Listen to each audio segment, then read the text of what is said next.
In this video, I'm going to show you how to change your Twitter settings to see sensitive content. So there's a little bit of a trick to do this. You're actually not going to go into your Twitter official app, but you're going to have to open it up on a browser, whether on Safari or Google Chrome. But it's very easy to do once you're there. I'm not really sure why they don't have it in just the regular app itself. It's very strange to me, but that's just how it is. So what you're going to want to do is actually get out of your Twitter account or your X account and go over to a browser. I chose Google Chrome. And once you're logged into your X account, go to your profile picture at the very top left here and scroll down until you see your settings and privacy. So once you're in there, what you want to do is focus on where it says privacy and safety.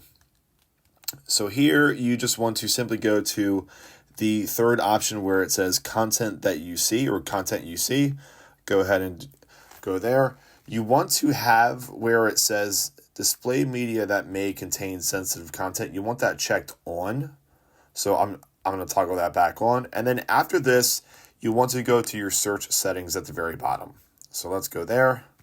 And from here, you just want to have your hide sensitive content checked off. So I had it checked on so that it would hide it. I wouldn't be able to see it. But now we're going to check this off so that you can from this point, you can see your sensitive content. So now from this point, once you back out of here and you go back into your official X app, you'll be able to see more sensitive content if that was something that you would want to see. So I hope you found this helpful, and we'll see you in the next video.